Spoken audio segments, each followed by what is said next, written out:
Hello बच्चों, आप सभी का हमारे YouTube चैनल में स्वागत है। तो बच्चों, हम लोग आज इसके पहले रिलेशन एंड फंक्शन पढ़ रहे थे। इसमें हमने आप लोगों को रिलेशन की डेफिनीशन और टाइप्स ऑफ रिलेशन मतलब पहले बता दिया है। इस वीडियो वो आप जाके देख सकते हैं। मैं इसकी अलग से एक प्लेलिस्ट बना दूंगा हर चैप्टर का। तो आज हम उसी पर आधारित कुछ क्वेश्चन सॉल्व करेंगे, जो कि हमारी एनसीईआरटी टेक्स्ट बुक जो है ऑल ओवर इंडिया जो चलती है बुक, उसी का एक्सरसाइज 1.1 का क्वेश्चन है। ठीक है, तो अब हम विलंब न करते हुए अपना एक्सरसाइज सॉल्व करेंगे। और देखिए यहाँ पहला क्वेश्चन क्या दिया हुआ है। पहला क्वेश्चन ये दिया है कि determine whether each of the following relations are reflexive, symmetric and transitive. मतलब कि हमें बताना है कि जो दिए गए रिलेशन है वो कौन मतलब रिफ्लेक्सिव है, सिमेट्रिक है या ट्रांजिटिव है, मतलब या फिर तीनों है। इस बात का हमें वो करना है। तो आप जानते हो कि कोई भी रिलेशन रिफ्लेक्सिव कब कहा जाता है, जब किसी सेट पर, नॉन एम्प्टी सेट पर डिफाइंड किया गया रिलेशन, जो मतलब नॉन एम्प्टी सेट हो, उसके प्रत्येक अवयव मतलब for each a belongs to small a belongs to R होना चाहिए। ए बिलोंग्स टू आर मतलब हर एलिमेंट का उस स्वयं के साथ रिलेशन होना चाहिए। स्वयं के साथ हर एलिमेंट का स्वयं के साथ रिलेशन होना चाहिए। तो यहाँ पे जो हमें सेट दिया गया है वो सेट है 1 2 3 ऐसे ऐसे करके एंड सो ऑन 13 14, यानी कि 1 2 3 से लेकर 14 तक के सारे नेचुरल नंबर सेट ए में दिए गए हैं। और इस पे हमें एक रिलेशन आर डिफाइन करना है। इस पर हमें एक रिलेशन आर डिफाइन करना है इस प्रकार से कि उसमें जो ऑर्डर्ड पेयर x, i आना चाहिए, x, y, उनमें ये रिलेशन होना चाहिए कि 3 times of x minus Y is equal to 0 होना चाहिए। यानी कि जो पहला एलिमेंट है ऑर्डर्ड पेयर का x, उसका 3 गुना करके और y को सब्सट्रैक्ट करने पर रिजल्ट क्या आ जाना चाहिए, 0 आना चाहिए। अर्थात y का मतलब दूसरा एलिमेंट, यानी पहले का 3 गुना करके और दूसरे को सब्सट्रैक्ट करने पर हमारा जो मतलब डिफरेंस आना चाहिए वो 0 आना चाहिए। ऐसे ऑर्डर्ड पेयर को हमें शामिल करना है। और चूंकि ये रिलेशन सेट ए पर ही डिफाइंड किया गया है, इसलिए मतलब ये आर जो होगा उसका मतलब ऑर्डर्ड पेयर x, y जो होगा, इसमें x भी सेट ए का होगा और y भी क्या सेट ए से लेंगे। यानी कि r किसका सबसेट होगा। अगर ए सेट पर रिलेशन डिफाइंड किया गया है तो r सबसेट होगा ए क्रॉस ए का। क्योंकि आप जानते हो कि कोई भी रिलेशन होता है, रिलेशन की डेफिनेशन क्या होती है, a relation is a subset of Cartesian product of set. ठीक है, relation R is the subset of Cartesian product of set defined on a set.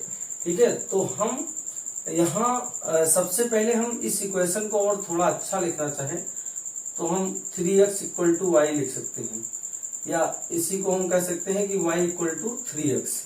अब हम x की वैल्यू उठाएंगे और a सेट से लेंगे, x की वैल्यू सेट a से लेंगे और उसके करस्पॉन्डिंग हमें इस इक्वेशन से y की वैल्यू मिलती रहेगी।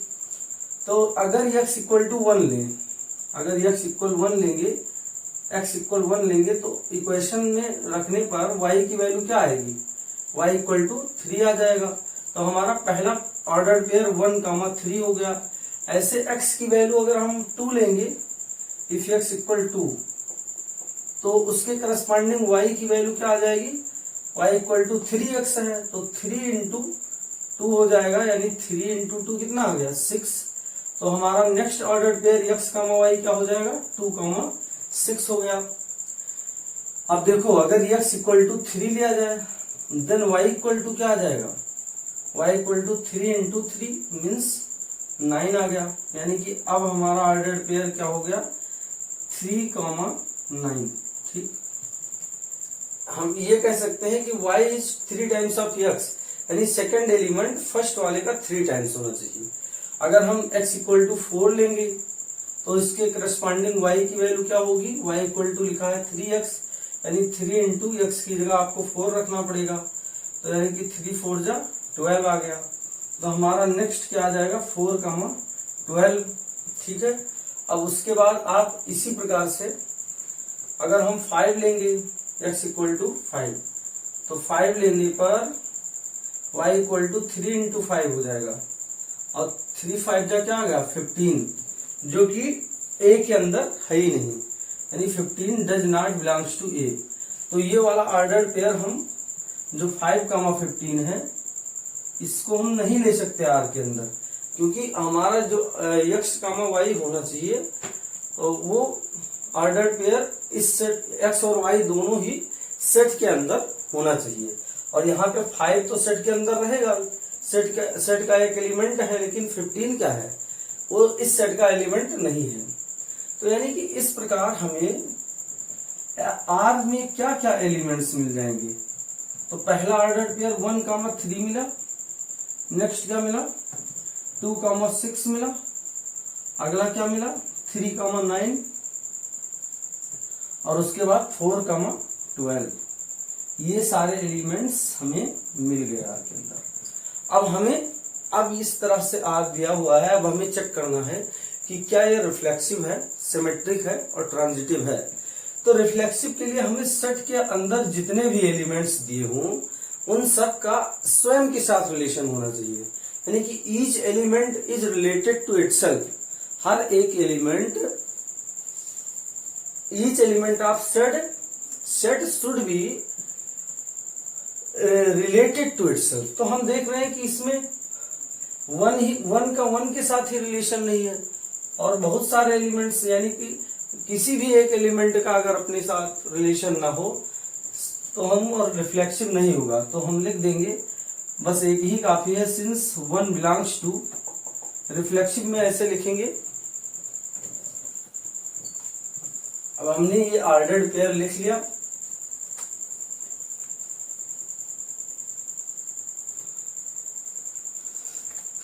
मतलब रिलेशन आर को हमने किस रूप में लिख लिया, इस रूप में लिखना क्या कहलाता है, इसे बोलते हैं रोस्टर फॉर्म, इसे बोलते हैं रोस्टर फॉर्म। और ये जो लिखा है इसे बोलते हैं सेट बिल्डर फॉर्म। इसे क्या बोला जाता है, सेट बिल्डर फॉर्म। तो जो हमारा रिलेशन सेट बिल्डर फॉर्म में दिया था उसे हमने रोस्टर फॉर्म में कर लिया है। और रोस्टर फॉर्म में हमारा आर क्या आया है, 1, 3 आया, 2, 6 आया, 3, 9 आया, और 4, 12 आया। तो हमने क्या देखा, हमने देखा कि सेट के रिफ्लेक्सिव के लिए ये होता है कंडीशन, रिफ्लेक्सिविटी का ये कंडीशन होता है कि for each a belongs to A, यानी सेट के अंदर के प्रत्येक अवयव का अगर उसी के साथ रिलेशन हो, यानी ए इज रिलेटेड टू इटसेल्फ और आर में होना चाहिए, तो उसे रिफ्लेक्सिव बोलते हैं। तो यहाँ पे 1 बिलोंग्स टू ए, यानी 1 एक अवयव आप पकड़ लो और एक ही काफी होता है। अगर सेट का एक भी अवयव ऐसा हुआ जिसका मान लो कि एक के साथ रिलेशन होता आर के अंदर, 2 का 2 के साथ भी होता, 3 का 3 के साथ भी होता, और ऐसे 13 तक 13 तक जितने भी एलिमेंट्स थे सब आपस में रिलेट होते, और एक एलिमेंट 14 ही ऐसा अगर रह जाता कि जिसका जो अपने आप से रिलेट ना कर पाता, तो हम उसे रिफ्लेक्सिव नहीं कहते। क्योंकि यहाँ पे ये जो उल्टा ए जैसा लिखा है इसका मतलब था फॉर ईच या for every small a belongs to A, का मतलब सेट के अंदर का प्रत्येक अवयव जो हो उसका अपने साथ रिलेशन होना चाहिए प्रत्येक अवयव का।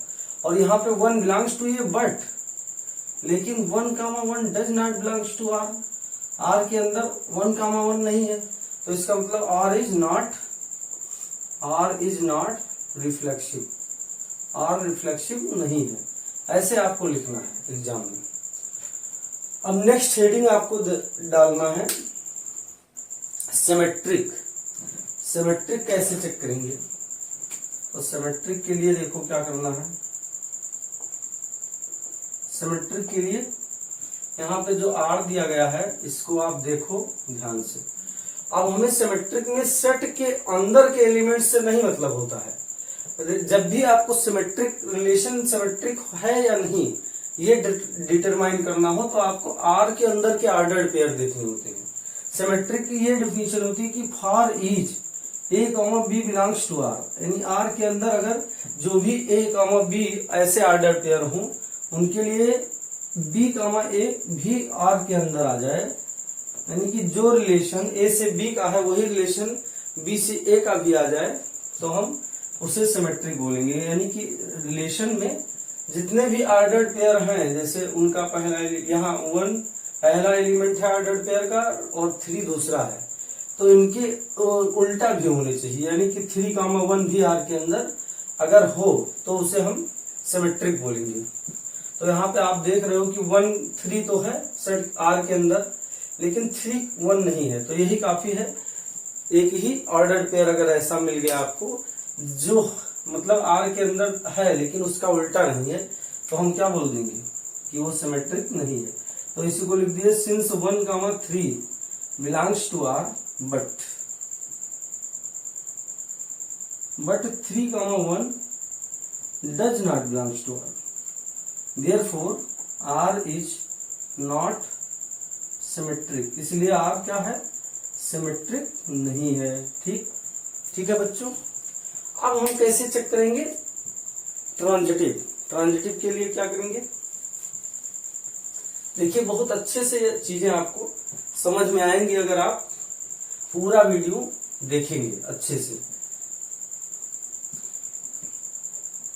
आपको इससे एक फायदा और भी है कि आप इसे बार बार देख सकते हो। अगर कोई चीज आपको ना समझ में आए तो इसे आप बार बार देख सकते हो रिवर्स करके। यही ऑनलाइन क्लास की सबसे अच्छी बात होती है। तो बच्चों ट्रांजिटिव भी चेक करते हैं। ट्रांजिटिव में भी आपको ध्यान रखना है कि हमें सेट ए मतलब जिस सेट पे रिलेशन डिफाइंड किया गया है उसके एलिमेंट से कोई मतलब नहीं होता है। हमें मतलब होता है आर के अंदर जो एलिमेंट्स हैं उनसे, कि अगर आर के अंदर a comma b belongs to R हो एंड का मतलब और b comma c belongs to R हो, तो उसके लिए अगर ए कॉमा सी भी आर के अंदर आ जाता है, यानी कि जो रिलेशन ए से बी का है और बी से सी का है वही रिलेशन अगर ए से सी का आ जाए तो उसको हम बोलते हैं क्या कि रिलेशन ट्रांजिटिव है। क्या है ट्रांजिटिव। तो जैसे 1 3 है, अब आप ये कैसे फर्स्ट वाली जो कंडीशन है इफ वाली, ये वाली आप कैसे चेक करोगे, तो आर के अंदर देखना है आपको। यहाँ पे ए बी है, फिर मतलब जो इस ऑर्डर पेयर का सेकंड एलिमेंट बी है वही नेक्स्ट वाले ऑर्डर पेयर का फर्स्ट एलिमेंट है। तो ऐसे ऑर्डर पेयर को पहले आर में आपको सर्च करना पड़ेगा। तो 1 इस ऑर्डर पेयर का सेकंड एलिमेंट 3 है, तो आपको 3 से स्टार्ट होने वाला ऑर्डर पेयर देखना है। तो यहाँ पे तो पहला एलिमेंट 2 है तो इसे हम नहीं लेंगे, और यहाँ पे 3 है तो हम इसे ले लेंगे। तो यानी कि 1 3 belongs to R, 1 3 belongs to R and 3, 9 belongs to R. 1 3 R के अंदर है और 3 9 है, तो अगर 1 9 भी आर के अंदर आ गया तो यहाँ पे देखिए कहीं 1 9 है, 1 9 वाला ऑर्डर पेयर कहीं नहीं है, तो आपको आगे लिख देना है but 1, 9 does not belongs to R. R के अंदर 1, 9 नहीं है, इसका मतलब R is not transitive. R क्या है ट्रांजिटिव भी नहीं है। ठीक है, इस तरह से हमने देखा कि ये जो रिलेशन आर था वो तो ना तो रिफ्लेक्सिव है, ना तो ये रिफ्लेक्सिव है, रिफ्लेक्सिव भी नहीं है, और ना ही सिमेट्रिक है, सिमेट्रिक भी नहीं है, और ना ही ये ट्रांजिटिव है। Hence R is neither reflexive nor symmetric and nor transitive. Okay, I hope बच्चों ये आपको समझ में आ गया होगा। चलिए फिर देखते हैं नेक्स्ट क्वेश्चन। तो देखो बच्चों नेक्स्ट क्वेश्चन हमारा है कि relation R in the set N of natural numbers defined as, मतलब एक relation R set of natural numbers पे डिफाइंड किया गया है। इस सेट ऑफ नेचुरल नंबर को हम कैपिटल एन से डिनोट करते हैं, इस पर डिफाइंड किया गया है। उसमें क्या दिया गया है कि R is the set of ordered pair X, Y such that y is equal to 3x plus 5। ये है आपस में रिलेशन इन दो एलिमेंट्स का, कि जो सेकंड एलिमेंट y है वो x से 5 ज्यादा है, क्या है 5 ग्रेटर है। एंड मीन्स और साथ साथ ये भी शर्त है कि x का मान 4 से छोटा होना चाहिए, x का मान 4 से छोटा होना चाहिए। तो आप x के मान क्या क्या ले सकते हो, x के मान आप 1 ले सकते हो, 2 ले सकते हो, 3 ले सकते हो, और बस केवल 3 ही ले सकते हैं, क्योंकि आप 4 से छोटा ही लेना है। अब आप जानते हो क्योंकि ये रिलेशन नेचुरल नंबर पे डिफाइंड किया गया है, तो r हमारा जो होगा वो सबसेट किसका होगा, r is the subset of n cross n, यानी उसमें जो पहला एलिमेंट x होगा वो भी n से होगा, और जो दूसरा एलिमेंट y है वो भी किसका होगा, वो भी n का होगा। तो ऐसे केस में तो बहुत, अब आप जानते हो कि नेचुरल नंबर में बहुत सारे एलिमेंट आते हैं, 1 2 3 4 5 एंड सो ऑन इनफाइनाइट तक बहुत सारे एलिमेंट्स आते हैं। तो ऐसे केस में तो बहुत सारे एलिमेंट्स हो जाएंगे।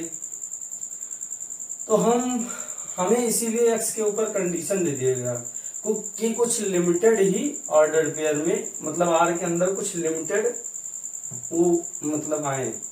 तो इसमें r की वैल्यू मतलब x की वैल्यू अगर हम 1 ले, क्योंकि हम मतलब x और y दोनों हमें नेचुरल नंबर से लेना है, और साथ ही साथ x के ऊपर ये कंडीशन भी है कि उसका मान 4 से छोटा होना चाहिए। तो आप x का मान 1 2 3 यही ले सकते हो। तो अगर x की वैल्यू 1 लेंगे तो y की वैल्यू क्या आएगी, y की वैल्यू 6 आ जाएगी, क्योंकि यहाँ पे आपको रखना है x की वैल्यू 1, तो 1 प्लस 5 यानी y इक्वल 1 प्लस 5 का मतलब 6 हो गया। ऐसे अगर आप x की जगह 2 ले सकते हो, तो उसके अकॉर्डिंग y की वैल्यू 2 प्लस 5 क्या आ जाएगा 7। ऐसे आप x की वैल्यू 3 ले सकते हो, तो 3 प्लस 5 क्या आ जाएगा 8। और इसके आगे आप x की वैल्यू 4 ले नहीं सकते, तो हमारे r के अंदर रोस्टर फॉर्म में इतना ही एलिमेंट्स आएंगे। अब पहला हमें क्या चेक करना है, रिफ्लेक्सिव। तो रिफ्लेक्सिव में आप जानते हो कि सेट के प्रत्येक अवयव का उसके साथ रिलेशन होना चाहिए, और नेचुरल नंबर में इतने सारे एलिमेंट्स हैं। तो हमने देखा कि 1 का ऐसे आप रिफ्लेक्सिव में लिखोगे कि since 1 belongs to natural number, 1 natural number में आता है, but 1, 1 does not belongs to R. तो हमें रिफ्लेक्सिव जब भी देखना मतलब चेक करना होता है, तो उसमें सबसे मेन बात ये होती है कि उसमें आपको सेट के एलिमेंट्स को देख के चलना होता है, यानी सेट का उसमें महत्व है। और बाकी ना तो सिमेट्रिक में सेट के एलिमेंट्स से आपको कोई मतलब है, और ना ही ट्रांजिटिव में। सिमेट्रिक में हमें किसके एलिमेंट्स देखने होते हैं, तो सिमेट्रिक में आपको आर के अंदर जो ऑर्डर पेयर है उसको देखना होता है, कि अगर एक मतलब 1 6 है तो 6 1 भी होना चाहिए। तो हमने सिमेट्रिक भी आप तुरंत बता सकते हो, वैसे तो ऑब्जर्वेशन से ही बता सकते हो, बट आप एग्जाम में कैसे लिखोगे ये मैं 1-2 क्वेश्चन में बता रहा हूँ। जैसे आपको लिखना है कि 1, 6 बिलोंग्स टू आर, 1, 6 आर के अंदर है, ठीक।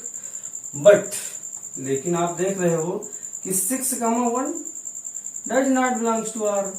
आर के अंदर 6, 1 है कहीं बच्चों, है नहीं है ना। तो इसका मतलब ये क्या हो गया कि आर इज नॉट सिमेट्रिक। और सिमेट्रिक के बाद क्या होता है, ट्रांजिटिव चेक कर लो। ट्रांजिटिव में आपको क्या देखना है कि अगर ए बी हो, ठीक, बी सी हो, तो ए सी होना चाहिए, तभी ट्रांजिटिव होगा, ठीक है बच्चों। तो हम ऐसे ऑर्डर पेयर देखेंगे आर के अंदर जिसमें जो सेकंड एलिमेंट होना चाहिए वो किसी का फर्स्ट एलिमेंट होना चाहिए। तो हम देख रहे हैं यहाँ 1 6 है, लेकिन 6 से स्टार्ट होने वाला दूसरा कोई ऑर्डर पेयर ही नहीं है। और फिर यहाँ 2 सेकंड एलिमेंट इसका 7 है, लेकिन 7 से शुरू होने वाला भी कोई ऑर्डर पेयर नहीं है, मतलब कोई भी ऐसा ऑर्डर पेयर आर के अंदर नहीं है जिसका फर्स्ट एलिमेंट 7 हो। और यहाँ पे क्या है 3 8 है, लेकिन 8 से स्टार्ट मतलब सेकंड एलिमेंट जो है इस ऑर्डर पेयर का 8 है। तो हमें अगर कोई ऐसा ऑर्डर पेयर मिल जाता है इस आर के अंदर जो 8 से स्टार्ट होता, अर्थात जिसका फर्स्ट एलिमेंट 8 होता, तब हम फिर एसी के लिए चेक करते, यानी ए बी मिल जाए उसके बाद बीसी मिल जाए। किसी ए बी के लिए जब बीसी मिल जाएगा तब हम एसी के लिए चेक करेंगे, मतलब तब एसी का होना जरूरी है। अगर ये ही कंडीशन नहीं पूरा हो रहा हो, अगर पहली ही कंडीशन ना पूरी हो, तो ये बाय डिफॉल्ट जो होता है क्या हो जाता है, इसमें हमारी कोई गलती नहीं मानी जाएगी बच्चों। अगर ये वाली शर्त पूरा हो तब हमें एसी के बारे में बात करनी है। अगर फर्स्ट कंडीशन ही फुलफिल ना हो रही हो तो हमें बाय डिफॉल्ट आर को क्या बता देना है, आर इज सिमेट्रिक। यहाँ पे आर क्या है, ओ सॉरी ट्रांजिटिव, क्या है, आर इज ट्रांजिटिव। तो ये बहुत इंपॉर्टेंट है बच्चों। एक रिलेशन आर डिफाइंड किया गया है इस सेट पर, सेट है, सेट ये इक्वल टू 1 2 3 4 5 एंड 6, यानी कि सेट ए में 1 2 3 4 5 और 6 ये 6 एलिमेंट दिए गए हैं। तो इसमें हमें एक रिलेशन आर इस प्रकार डिफाइन करना है कि उसमें जो मतलब एलिमेंट्स आए एक्स और वाई, उनके बीच ये रिलेशन होना चाहिए। अब बच्चों ये इज डिविजिबल क्या है, ये एक प्रकार का रिलेशन है। मैथ में मैंने बताया था रिलेशन क्या होगा, क्या चीजें हो सकती हैं। जैसे हमारा रिलेशन होता है, हम अपने दैनिक जीवन में किसी के भाई होते हैं, कोई हमारा पिता होता है, ये हम लोगों के रिलेशन है। कोई हमारी माँ है, हम किसी के भाई हैं, हम एक दूसरे से इस प्रकार रिलेट होते हैं। मतलब हमारा दैनिक जीवन में ऐसा रिलेशन होता है। या हम किसी के गुरु हैं, कोई हमारा शिष्य है, तो हम लोगों के ये रिलेशन है। लेकिन नंबर्स में क्या रिलेशन हो सकता है, नंबर्स में तो यही रिलेशन है कि कोई नंबर किसी से बड़ी हो सकती है या फिर कोई नंबर किसी से छोटी हो सकती है। ऐसे बहुत सारे रिलेशन है। या कोई नंबर किसी का स्क्वायर हो सकता है, कोई नंबर किसी का मतलब क्यूब हो सकता है, ऐसे कोई नंबर किसी से डिविजिबल हो सकती है, ऐसे सारे। या फिर मतलब कि मतलब कोई नंबर किसी के 2 गुने से 1 ज्यादा हो, ये सभी क्या है आपस में, ये रिलेशन है। या कोई नंबर किसी से 5 ज्यादा है या 5 कम है, तो ये आपस में उनके बीच का रिलेशन है। और बच्चों ये भी है, मतलब किसी एक सेट से सेट ए से सेट बी में कितने टाइप मतलब मैक्सिमम कितने रिलेशन डिफाइन कर सकते हैं, तो इसका भी फार्मूला होता है, वो भी आपको बताया जाएगा कि अगर सेट आर ए से बी में एक रिलेशन डिफाइंड हो, number of elements in B, मतलब सेट ए में मान लो m एलिमेंट्स हो और बी में n एलिमेंट्स हो, number of elements in B equal to n हो, तो टोटल नंबर ऑफ रिलेशंस क्या होंगे, टोटल नंबर ऑफ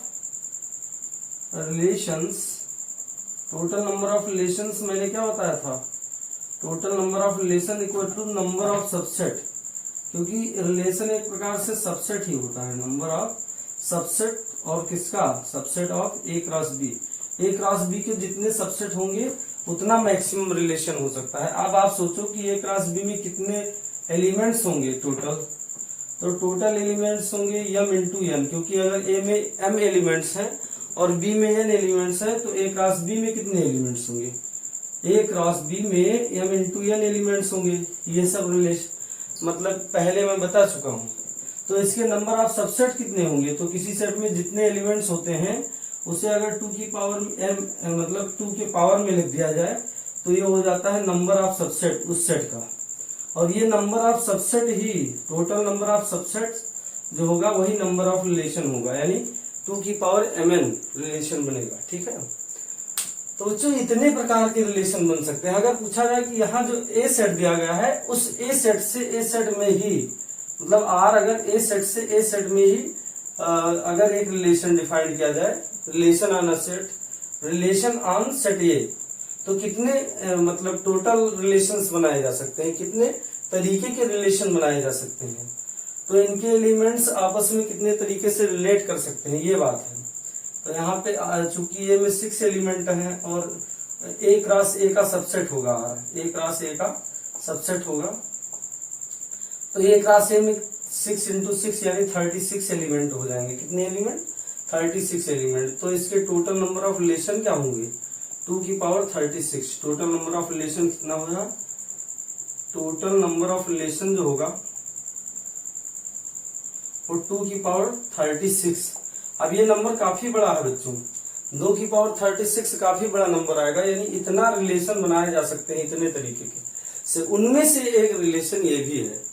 ऐसे मतलब इतना टोटल रिलेशंस ए सेट से ए सेट में ही बनाए जा सकते हैं। यानी ए सेट के एलिमेंट्स को इसके स्वयं के साथ इतने प्रकार से हम रिलेट कर सकते हैं, 2⁻36 टाइप्स का रिलेशन बना सकते हैं, जिनमें से एक रिलेशन ये भी है। ये थोड़ा मैंने आपको इसके बारे में बताया। अब बच्चों हमारा जो मुख्य फोकस था इस क्वेश्चन को सॉल्व करना, तो हम यहाँ पे आर्क को हम लिख लेंगे ऑर्डर्ड पेयर के टाइप में।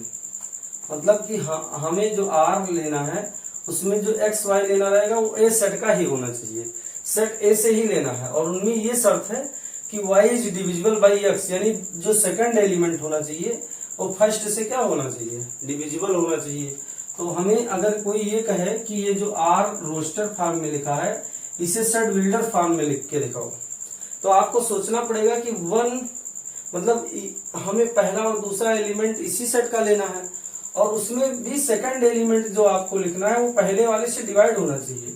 तो चूंकि प्रत्येक संख्या स्वयं से हमेशा डिवाइड हो जाती है, तो सबसे पहले तो यही आ जाएगा क्या, 1 1, फिर 2 2, क्योंकि दो यहाँ जो सेकंड एलिमेंट 2 है वो 2 से डिवाइड होगा, फिर 3 3 आ जाएगा।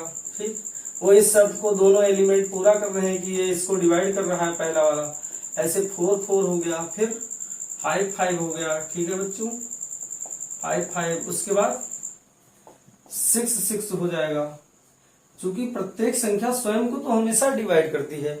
और ये भी आप जानते हो कि 1 जो होता है वो हर एक संख्या का डिवीजर होता है, 1 is divisor of each number, इसलिए 1 2 को भी स्वयं को तो डिवाइड करेगी ही। यहाँ मैंने स्वयं वाला केस लिख दिया है, तो आपको 1 और किसको डिवाइड करेगा, 1 2 को करेगा, फिर 1 3 को करेगा, फिर 1 किसको डिवाइड करेगा, 4 को करेगा, फिर 1 किसको डिवाइड करेगा, 5 को करेगा। ठीक, फिर 1 किसको डिवाइड करेगा, 6 को करेगा, और उसके बाद 1 को 1 मतलब सारे हो चुके हैं। अब 2 देखो, 2 से कौन कौन डिवाइड होगा, 2 से 2 तो स्वयं डिवाइड होगा, लेकिन वो केस हम ऑलरेडी लिख चुके हैं। तो अब 2 से अगला नंबर क्या है, 4, 2 से नेक्स्ट नंबर कौन सा है जो डिवाइड होगा, 4, और कौन 2 से डिवाइड होगा, 2 से 6 डिवाइड होगा। उसके बाद 2 से और कौन डिवाइड होगा, 2 से और आगे कोई एलिमेंट है नहीं, तो हम अगला चेक करेंगे 3 से, 3 से कौन डिवाइड हो रहा है, तो 3 से 6 डिवाइड हो रहा है, 3 से 6 डिवाइड होगा, और 3 से कोई नहीं होगा, तो आगे 4 देखेंगे, 4 से 4 ही डिवाइड होगा, उसके बाद कोई एलिमेंट डिवाइड नहीं होगा। आप जानते हो कि किसी संख्या से छोटी संख्या मतलब उसकी डिवीजर नहीं होती है, मतलब कोई भी संख्या अपने से छोटी संख्या की डिवीजर कभी नहीं हो सकती। जैसे 4 से 1 कभी डिवाइड नहीं कर रहा है, तो हम 4 के पीछे वाले संख्याओं के बारे में नहीं सोचेंगे, बल्कि 4 से जो बड़ी संख्याएं हैं उनमें देखेंगे कि 4 से कौन डिविजिबल है। तो 4 से ना 5 डिविजिबल है ना 6 डिविजिबल है, इसलिए 4 को हम नहीं लिखेंगे। तो इतना हो गया, और कोई केस बचता है, 5 से डिविजिबल होगा, 6 से ही डिविजिबल होगा। तो इतने सारे आर के अंदर मतलब ऑर्डर्ड पेयर हैं जो इस शर्त को पूरा करेंगे। तो इस प्रकार ये मैंने लिख दिया, कौन सा, मतलब इसको हमने रोस्टर फॉर्म में लिख दिया। अब बच्चों इतना अगर ना भी लिखते तब भी ये क्वेश्चन कर सकते हैं, बिना रोस्टर फॉर्म में लिखे भी कर सकते हैं, क्योंकि आप जानते हो रिफ्लेक्सिव उसका एक तरीका है कि जब भी आपको रिफ्लेक्सिव में आपको चेक करना हो तो यहाँ x और y दोनों को y की जगह x रिप्लेस कर देना है, या फिर कह सकते हो कि x की जगह y रिप्लेस कर दो। और उसके बाद देखो क्या ये बात सही होती है। जैसे मान लो कि r को हमने लिखा x x belongs to r, इसका मतलब क्या है कि x is divisible by x is divisible by x।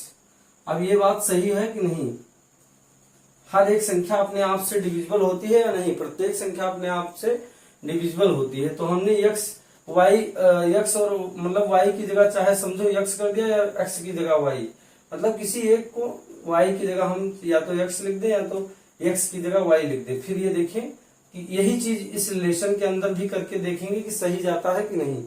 और x और y नेचुरल नंबर है, तो निश्चित रूप से कोई भी संख्या अपने आप से डिविजिबल होती है, यानी कि हर एक संख्या इस शर्त को पूरा करेगी जो a के अंदर है। तो इसका मतलब r इज रिफ्लेक्सिव, r क्या है, रिफ्लेक्सिव है। और वैसे अगर आपको मतलब रोस्टर फॉर्म में दिए गए एलिमेंट्स से चेक करना हो तो ये के अंदर जितने भी एलिमेंट्स हैं 1 2 3 4 5 6 उन सब के पेयर होने चाहिए। तो यहाँ 1 1 भी है, 2 2 भी है, 3 3 भी है, 4 4 भी है, 4 is related to 4 itself, 5 is related to 5, 6 is related to 6, यानी कि for each element A belongs to A belongs to R, A R के अंदर है। तो इसका मतलब आर क्या है? रिफ्लेक्सिव है। तो दोनों तरीके से आप कर सकते हो बच्चों। अब हम सिमेट्रिक के लिए देखेंगे कि अगर y is divisible by x, symmetric में ये करना होता है कि x और y को आपस में इंटरचेंज कर देते हैं।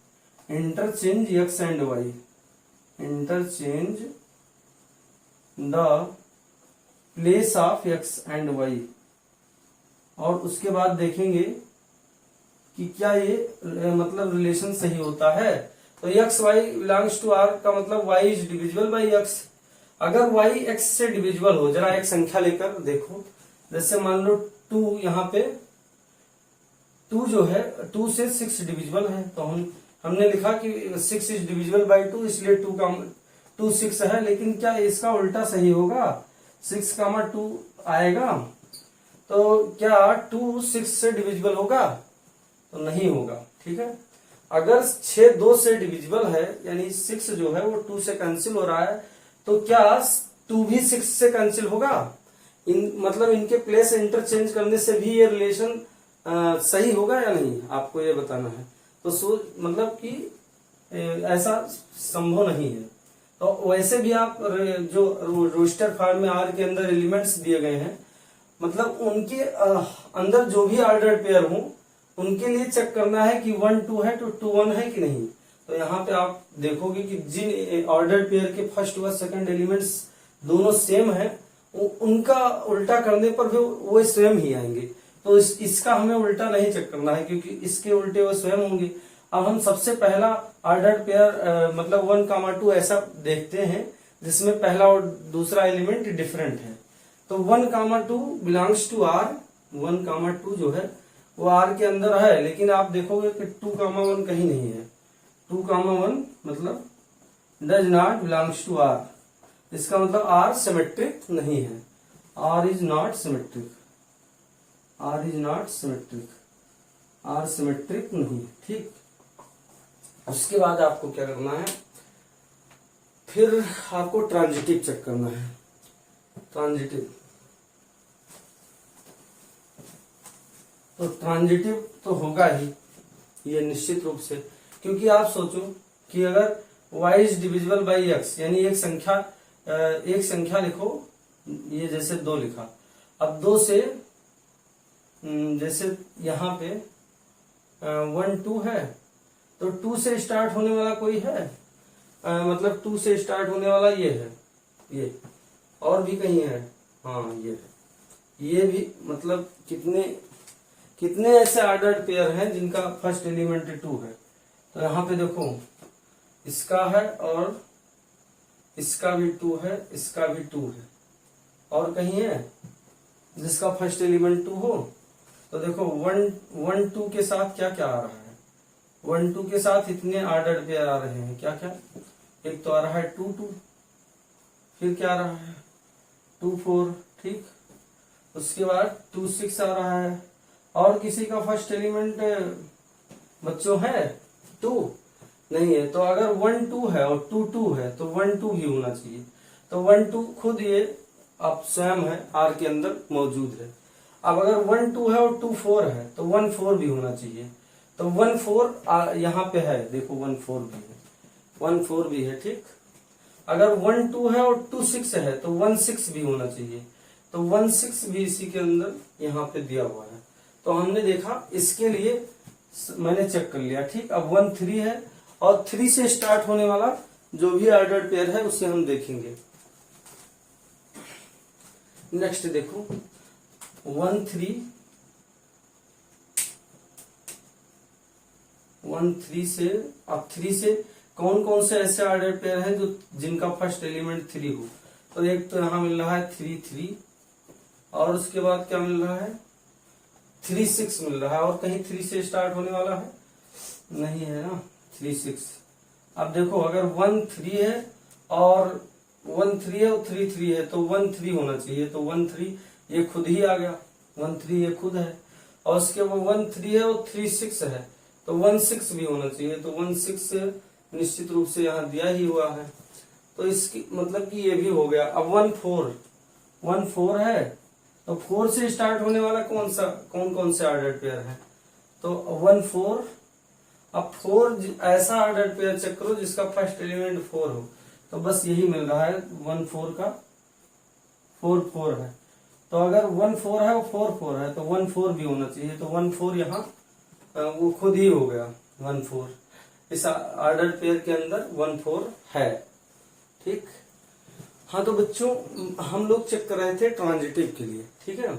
तो इसमें क्या है कि आपको ज्यादा सोचने की जरूरत नहीं है। आप ये सोचो कि अगर R के अंदर x, y belongs to R है and x, y belongs to R का मतलब क्या लिखा हुआ है कि y is divisible by x, y is divisible by x, divisible by x, y x से डिविजिबल है। एंड आप ये मान के चलो कि y z भी बिलोंग्स टू R कर रहा है। इसका मतलब क्या हुआ कि इसमें y is divisible by x, यानी कि जो सेकंड y क्या है, सेकंड एलिमेंट वो x से डिविजिबल है, और यहाँ सेकंड एलिमेंट z है तो z is divisible by y। तो आपको x और z के बारे में सोचना है। मतलब आप ऐसा एग्जांपल लो, कोई ऐसा एग्जांपल नंबर से लो जिसमें दूसरा एलिमेंट रहे वो पहले वाले से डिविजिबल हो। जैसे मान लो कि 2 लिया और 2 से 4 डिविजिबल है, ठीक, और 4 से 4 भी डिविजिबल है, और वैसे 8 ले लीजिए तो निश्चित रूप से 2 से 8 भी डिविजिबल होगा।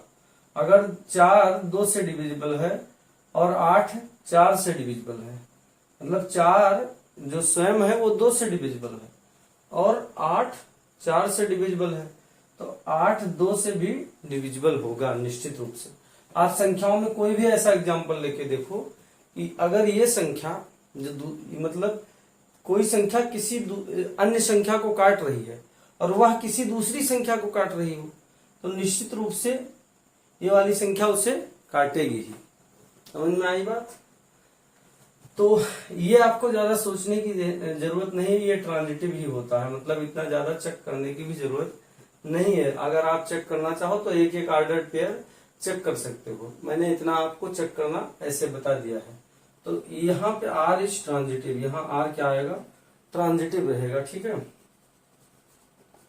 तो यानी कि ये रिलेशन हमारा क्या है, रिफ्लेक्सिव है और सिमेट्रिक नहीं है और ट्रांजिटिव है। सिमेट्रिक नहीं है लेकिन ट्रांजिटिव है, ठीक है बच्चों। अब हम चलिए अगला क्वेश्चन, इसी का चौथा पार्ट जो है वो देखते हैं। यानी कि फर्स्ट क्वेश्चन जो है उसका ये फोर्थ पार्ट है। इसमें दिया गया है कि relation R in the set Z of all integers defined as R is equal to the set of ordered pair x comma y implies x minus Y is an integer. मतलब कि हमें are एक relation are बनाना है जो कि Z में होना चाहिए, यानी सेट ऑफ जेड का मतलब होता है जेड किस सेट को निरूपित करता है, रिप्रेजेंट करता है। जेड किसके लिए होता है, तो सेट ऑफ इंटीजर्स होता है। अब आप जानते हो कि इंटीजर्स तो इनफाइनाइट होते हैं, इंटीजर्स में सारी चीजें आती हैं 0 1 2 3 एंड सो ऑन, -1 -2 -3, इतने सारे एंड सो ऑन, ठीक है, इतने सारे नंबर्स होते हैं इंटीजर में। तो हम मतलब कि इसका हम ऑर्डर्ड पेयर अगर बनाना चाहें, मतलब रोस्टर फॉर्म में अगर लिखना चाहें तो ये लिखना पॉसिबल नहीं है, क्योंकि उसमें इनफाइनाइट नंबर ऑफ एलिमेंट्स हो जाएंगे। तो जहां infinite number of elements R में आ रहे हों तो उसको आपको इन जनरल सोचना पड़ेगा। इन जनरल सोचने का मतलब आप ऐसे सारे नंबर्स के बारे में मौखिक रूप से सोचोगे कि जैसे मान लो, जैसा कि मैंने बताया था कि आपको इसके लिए रिफ्लेक्सिव के लिए क्या करना होगा, वाई की जगह एक्स रिप्लेस कर लो, वाई की जगह भी क्या कर लेंगे एक्स, उसके बाद देखेंगे कि क्या ये सही आता है, स्टेटमेंट सही आता है या नहीं। तो y की जगह भी x करोगे तो यहाँ पे for each x belongs to z, यानी कि z यानी सेट ऑफ इंटीजर्स जितने भी इंटीजर्स होते हैं वो मतलब इस रिलेशन को पूरा करेंगे कि हर एक इंटीजर अपने आप से रिलेट करेगा, क्योंकि उनका अंतर भी एक इंटीजर आएगा, क्योंकि x minus x equal to क्या आता है 0, और 0 भी क्या है इंटीजर है। ये सही निकला ना, इसका मतलब कि r क्या है रिफ्लेक्सिव है। और सिमेट्रिक में देखो क्या होगा कि मान के चलना है, ये कंडीशन आप मान के चलना है, तब देखना है ये वाली सही होती है, y comma x belongs to r आता है कि नहीं। तो अगर x comma y belongs to r यानी x और y कोई दो इंटीजर हों, मतलब दो नंबर हों, हाँ, और निश्चित रूप से x और y दोनों ही z होंगे, इंटीजर्स ही लेना है। तो अगर x और y को कोई दो इंटीजर हों, जैसे मान लो कि थोड़ी देर के लिए 3 और 5 ले लिया, तो इनका अंतर 3 माइनस 5 इक्वल टू क्या आएगा, 3 माइनस 5 इक्वल टू -2 आएगा। ये भी एक इंटीजर हुआ, ठीक, x माइनस वाई इंटीजर आएगा। और तब 5 भी इस शर्त को पूरा करेगा कि 5 माइनस 3 का डिफरेंस 2, वो भी एक इंटीजर रहेगा। बस इतना ही अंतर होगा कि अगर x माइनस वाई एक पॉजिटिव इंटीजर होगा तो y माइनस एक्स एक निगेटिव इंटीजर होगा, और अगर x माइनस वाई एक निगेटिव इंटीजर हुआ जैसे कि यहाँ था, तो y माइनस एक्स क्या होगा, पॉजिटिव इंटीजर होगा।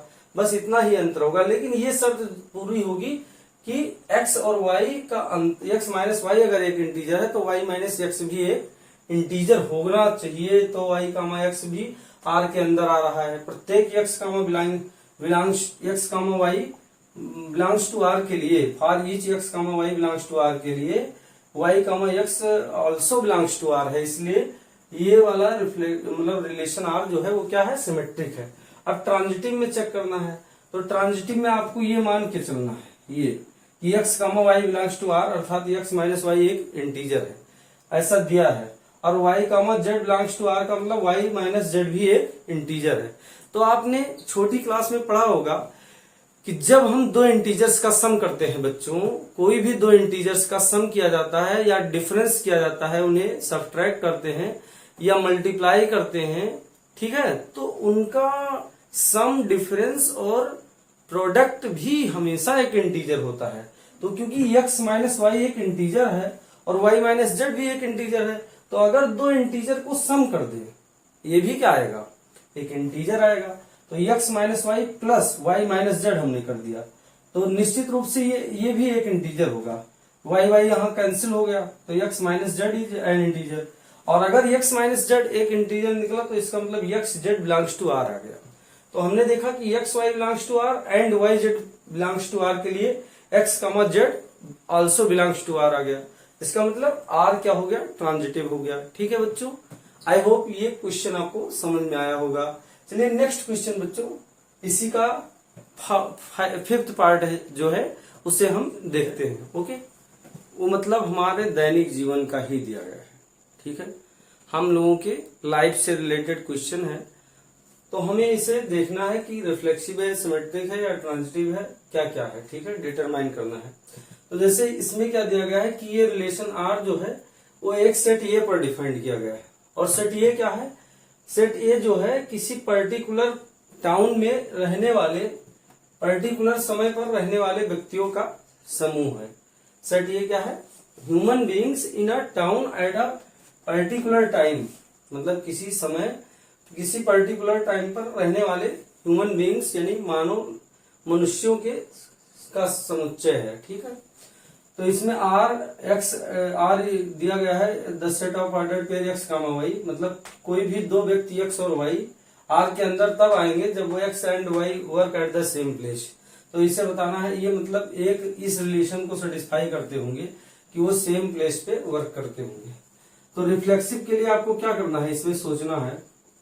रिफ्लेक्सिव के लिए हमने क्या बताया था कि जब भी इस तरह का दिया रहे रोस्टर फॉर्म में, तो आप y की जगह भी x कर लिया करो। और उसके बाद देखो कि for each x belongs to a, x मतलब कि a शहर में रहने वाले जितने भी व्यक्ति हैं, x बिलोंग्स टू r होगा कि नहीं, सोचना है। x कमा x बिलोंग्स टू r होगा या नहीं, अगर नहीं हुआ तो फिर रिफ्लेक्सिव नहीं होगा। x कमा x का मतलब एक ही व्यक्ति है, एक्स और एक्स दोनों मतलब एक ही व्यक्ति, प्रत्येक व्यक्ति जो है वो एक ही स्थान पर काम कर रहा होगा, work at the place, same place. मतलब व्यक्ति एक ही है तो वो एक ही स्थान पर काम कर पाएगा, मतलब दो अलग अलग जगह पे एक ही व्यक्ति जो होता है एक ही स्थान पर काम करता है। ठीक है, तो इसका मतलब ये आर क्या हो गया, आर इज एक्स का मतलब वो व्यक्ति एक ही है, तो इसका मतलब आर क्या होगा, रिफ्लेक्सिव होगा, हर व्यक्ति एक ही स्थान पर काम करता है। अब उसके बाद सोचो कि यक्स रिफ्लेक्सिव के बाद सिमेट्रिक में क्या करना रहता है। सिमेट्रिक में यक्स और वाई के प्लेस बदलने होते हैं, फिर देखना होता है, यानी कि place of x and y interchange करना होता है। इसमें क्या करना है कि यक्स की जगह वाई लिख देना है, और वाई जहां है वहां पे आपको क्या कर देना है, वाई की जगह यक्स कर देना है, और यक्स की जगह क्या कर देना है, वाई कर देना है। यानी कि इसे बोलते हैं interchange the place of x and y. उसके बाद देखो कि बात सही होती है या नहीं। तो x and y work at the same place, अब y and x work at the same place, यानी कि आर के अंदर कोई दो लोग हैं जो मतलब कि जैसे मोहन और सोहन, ये एक ही स्थान पर काम करते हैं, तो उनके मतलब पहले हम चाहे कहें मोहन और सोहन एक ही स्थान पर काम करते हैं, या सोहन और मोहन एक ही स्थान पर काम करते हैं, मतलब व्यक्ति तो वही हुए, उनके इधर मतलब और के पहले आ जाने से और बाद में आ जाने से क्या मतलब रिलेशन पर कोई फर्क पड़ेगा, नहीं पड़ेगा ना। तो इसका मतलब x comma y belongs to R के लिए, प्रत्येक x comma y belongs to R के लिए y comma x belongs to R भी होगा, बिलोंग टू आर के लिए y comma x belongs to R होगा। अब मान लो ट्रांजिटिव में सोचना है कि x comma y belongs to R है, ठीक, x comma y belongs to R, transitive सोचते हैं। ट्रांजिटिव का मतलब तीन लोगों को लेना है। ट्रांजिटिव का मतलब इसको आपको अपने दैनिक जीवन में सोच के चलना है। मान लो कि कोई तीन लोग हैं, ठीक, कौन कौन, एक है राम, फिर मोहन, और उसके बाद सोहन है, ठीक। अब राम और मोहन एक स्थान पर काम करते हैं, राम और मोहन एक स्थान पर काम करते हैं, ठीक, और मोहन और सोहन एक स्थान पर काम करते हैं। मैंने बताया कि राम और मोहन एक स्थान पर काम करते हैं, यानी x comma y belongs to R है। इसका मतलब यक्स और वाई एक स्थान पर काम करते हैं। ऐसे y comma z belongs to R, इसका मतलब वाई मतलब यक्स और वाई एक साथ एक स्थान पर काम करते हैं, और मतलब यक्स और वाई एक साथ, मतलब यक्स के साथ वाई एक ही स्थान पर काम करता है, और ऐसे वाई के साथ जेड काम करता है उसी स्थान पर। तो इसका मतलब क्या होगा कि यक्स के साथ भी तो जेड काम कर रहा होगा। अगर राम के साथ मोहन एक ही जगह पर काम करता है, मान लो किसी फैक्ट्री में, तो बच्चों मैं बता रहा था कि अगर राम के साथ मोहन एक ही जगह काम करता है और मोहन के साथ सोहन उसी स्थान पर काम करता है, तो इसका मतलब अब क्या हुआ कि राम के साथ मोहन भी सोहन भी काम करता है। समझ में आई बात, राम और सोहन भी एक ही स्थान पर काम करते हैं। सब ये एकदम, तो यानी कि x are each x comma y belongs to R and y comma z belongs to R, x comma z also belongs to R, मतलब इसलिए आर क्या होगा, आर इज ट्रांजिटिव, ठीक। ये बात आपको मतलब सोचना है। ऐसे लिखा है कि नेक्स्ट रिलेशन है R is the set of x comma y such that x and y live in the same locality, यानी कि एक्स और वाई एक ही जगह रहते हैं, एक ही जगह रहते हैं। तो अगर यहाँ पे रिफ्लेक्सिव चेक करना होगा तो उसमें हम क्या करेंगे, उसमें हम y की जगह भी x कर देंगे और फिर देखेंगे कि यह सही जाता है या नहीं। तो यहाँ पे भी x हो जाएगा, तो x एंड x माने एक ही व्यक्ति, x एंड x का मतलब वही व्यक्ति, वो हमेशा एक ही वही स्थान पर रहेगा ना, x एंड x मतलब एक ही व्यक्ति एक स्थान पे ही रहेगा। मतलब हम जैसे दोनों जगह एक ही व्यक्ति है, तो मैं और मैं एक ही उसी जगह तो रहूंगा, समझ में आएगा, इसे सोच के देखो। अब उसके बाद यक्स एंड वाई मतलब सिमेट्रिक में क्या करना होता है कि यक्स और वाई के स्थान आपस में बदल देना होता है। तो आप एक बार सोचो कि यक्स एंड वाई, यक्स और वाई एक ही जगह रहते हैं, या फिर कहो अगर यक्स और वाई एक ही जगह रहते हैं तो निश्चित रूप से y और x भी एक ही जगह पर रहेंगे। इसका मतलब for each x, y belongs to R, y, also y, x also belongs to R, because इसका मतलब है कि x and y live in the same locality। तो उसको हम ऐसे भी लिख सकते हैं कि y and x live in the same locality, क्योंकि y और y and x लिख देने से ये चीज गलत थोड़ी हो जाएगी कि हमने यहाँ पहले x and y लिखा था, अब मैंने y and x लिख दिया, तो ये चीज सही ही होगी। ठीक है।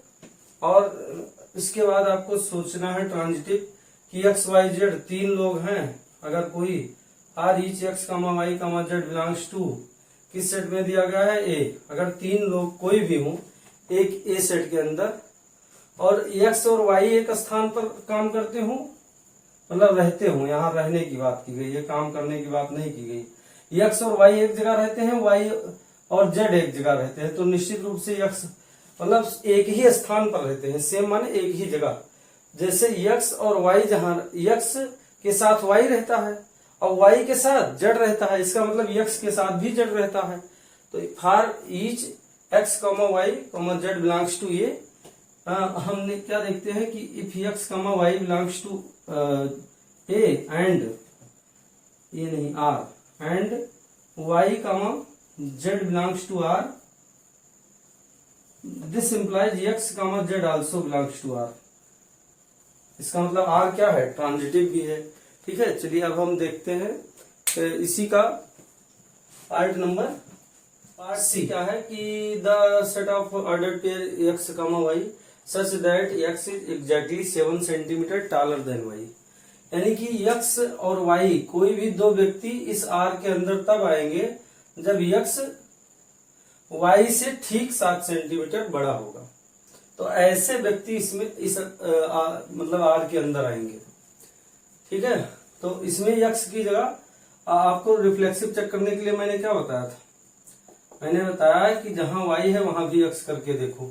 जैसे यहाँ पे भी y कर दो, y की जगह भी x कर दो। अब देखो क्या बात सही होती है कि कोई भी व्यक्ति अपने आप से 7 सेंटीमीटर लंबा हो सकता है।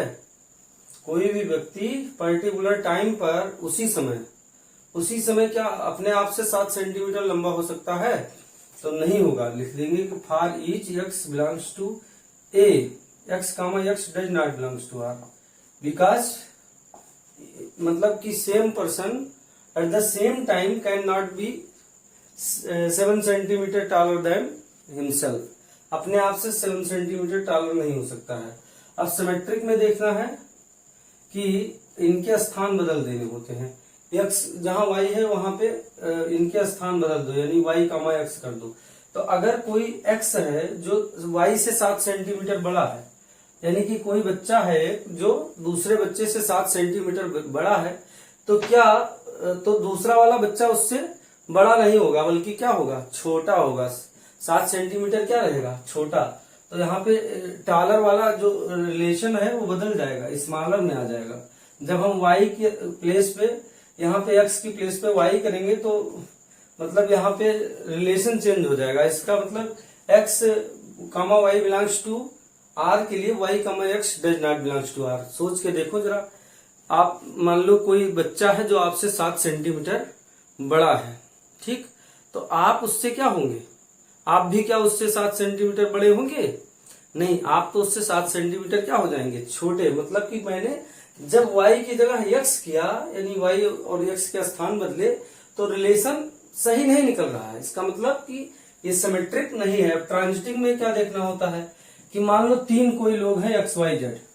अब x जो है वो मतलब x बड़ा है 7 सेंटीमीटर y से, और ये y जो है वो z से 7 सेंटीमीटर बड़ा है। तो क्या x भी z से 7 सेंटीमीटर बड़ा होगा? मतलब कि 3, जैसे आप अपने लाइफ में कोई 3 लोग खड़े हो जाओ। अब ऐसा करना है कि तुमसे एक 7 सेंटीमीटर बड़ा बच्चा होना चाहिए और उससे भी एक 7 सेंटीमीटर बड़ा होना चाहिए। तो आप सोच के देखो कि क्या जो तीसरा वाला बच्चा है, जो मतलब तीसरे नंबर पर खड़ा है तुमसे, मतलब तुम्हारे बगल में एक बच्चा है दूसरे नंबर पे जो तुमसे 7 सेंटीमीटर बड़ा है, और उसके बाद तीसरे नंबर पे एक दूसरा बच्चा है जो दूसरे वाले से 7 सेंटीमीटर बड़ा है। तो तुम्हारे और तीसरे में क्या रिलेशन होगा? क्या वही रिलेशन होगा? वही रिलेशन नहीं होगा, बल्कि वो तीसरा वाला बच्चा तुमसे 14 सेंटीमीटर बड़ा हो जाएगा। कितना हो जाएगा? 14, क्योंकि यक्स वाई से 7 सेंटीमीटर बड़ा है और वाई जेड से, इसका मतलब यक्स जेड से कितना बड़ा है? 14 सेंटीमीटर। ठीक है, तो ये रिलेशन यानी x comma y belongs to R and y comma z belongs to R के लिए x comma z does not belongs to R होगा। इसका मतलब ये ट्रांजिटिव नहीं होगा। अगला देखो, ये बहुत इंपॉर्टेंट क्वेश्चन है, काफी इंपॉर्टेंट है कि R is the set of ordered pair x comma y such that x is wife of y. अब यहाँ पे मैंने क्या बताया था कि रिफ्लेक्सिव के लिए जहां वाई है वहां भी एक्स करके देखो क्या ये सही जाता है। जैसे x is wife of x, अब एक्स इज यानी कि कोई व्यक्ति अपने आप का पत्नी हो सकता है। तुम सोच के देखो, क्या तुम स्वयं की पत्नी हो सकते हो? ये कभी सही नहीं होगा। ये मतलब कि हमेशा ये क्या है? फॉल्स है। तो इसका मतलब ये रिफ्लेक्सिव नहीं है। सिमेट्रिक में क्या देखना है कि अगर यक्स इज वाइफ, यक्स जो है वाइफ है, यानी यक्स क्या हो गई? ये मतलब कोई फीमेल हो गई। फीमेल होगी तभी तो वाइफ हो सकती है। एक्स इज फीमेल, वाई क्या है? वाई मेल है। ठीक, अगर यक्स वाई की पत्नी है, यक्स क्या है? वाई की पत्नी है, तो यक्स को फीमेल होना पड़ेगा और वाई को क्या बनना पड़ेगा? मेल, तभी तो ये रिलेशन संभव है। अब क्या इनके स्थान बदलने से ये रिलेशन सही रहेगा? क्योंकि वाई तो मेल है, वाई तो मेल है। अब मेल मतलब जो वाई है वो मेल है। ठीक, अब ये फीमेल है, तो अब क्या ये रिलेशन सही निकला कि y is wife of x, यानी कोई मेल व्यक्ति किसी का फीमेल का वाइफ हो सकता है, फीमेल मेल की वाइफ होती है। तो ये गलत निकला, यानी कि x comma y belongs to R के लिए y comma x does not belongs to R. अब जो सबसे इंपॉर्टेंट है, जो कि ज्यादातर बच्चे और गलत कर देते हैं, हमें देखना है तीसरा ट्रांजिटिव। ये बहुत इंपॉर्टेंट है बच्चों, इसे आप ध्यान से समझिएगा कि ये वाला रिलेशन ट्रांजिटिव है या नहीं। इसको हम ध्यान से देखते हैं। तो ट्रांजिटिव के लिए क्या करोगे? आप दो कंडीशन मतलब बनाओ, अगर पॉसिबल हो तो, कि x comma y belongs to R है। इसका मतलब क्या है? आगे मतलब लिखना है कि x is wife of y, x y की पत्नी है। और y comma z belongs to R होगा या नहीं? X is wife of y, इसका मतलब एक्स क्या निकली? एक्स जब फीमेल होगी तभी वाइफ हो सकती है, और जब वाई मेल होगा तभी ये पति हो सकता है, मतलब तभी एक्स उसकी पत्नी हो सकती है। इसको मेल होना पड़ेगा वाई को। तो आगे क्या y comma z belongs to R होगा, यानी वाई किसी जेड की पत्नी हो सकती है, किसी अन्य व्यक्ति की, क्योंकि वह तो मेल है, तो वो पत्नी नहीं हो सकता। इसका मतलब ये अगली मतलब जो हमारा इनिशियल कंडीशन है इफ वाला, वही यहाँ पे पूरा नहीं हो रहा है। तो इसमें हमारी कोई गलती नहीं है। बाय डिफॉल्ट ये रिलेशन क्या हो जाएगा? ये रिलेशन ट्रांजिटिव हो जाएगा बच्चों। और इसका आंसर भी शायद गलत दिया है बुक में, ध्यान से देख लेना। इसका आंसर भी एनसीईआरटी में भी गलत दिया है, तो उसे सही करने की जरूरत है। क्योंकि अगर ये वाली कंडीशन ही फुलफिल ना हो तो बाय डिफॉल्ट आपको क्या बता देना है? ट्रांजिटिव बता देना है। हाँ, अगर ये कंडीशन पूरी हो जाए, क्या बता रहा था? ट्रांजिटिव, इस वाले रिलेशन में ट्रांजिटिव चेक करना। तो जैसे x comma y belongs to R, ये कंडीशन आपको मान के चलना है। तो इसका मतलब क्वेश्चन में क्या दिया है कि x is wife of y. अगर एक्स वाई की पत्नी है, इसका मतलब एक्स क्या है? फीमेल है निश्चित रूप से, और वाई क्या रहेगा? मेल रहेगा। अब क्या y z belongs to R होगा? यानी कि वाई जो कि मेल है वो किसी की पत्नी हो सकती है? नहीं हो सकती ना। तो इसका मतलब ये कंडीशन ही नहीं पूरा हो रहा है, पहला वाला ही। अगर पहला वाला ही कंडीशन ना पूरा हो, उसमें जो ट्रांजिटिव की डेफिनेशन है उसमें लिखा है कि if x comma y belongs to R and y comma z belongs to R, then आपको दिखाना होता है कि x, z belongs to R होना चाहिए।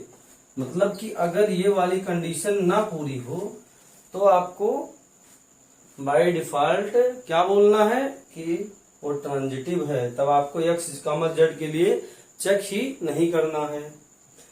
ऐसे आप कई सारे क्वेश्चन देखोगे। ठीक है बच्चों, अब हम देखते हैं ई वाला जो कि लास्ट है और काफी इम्पोर्टेंट है।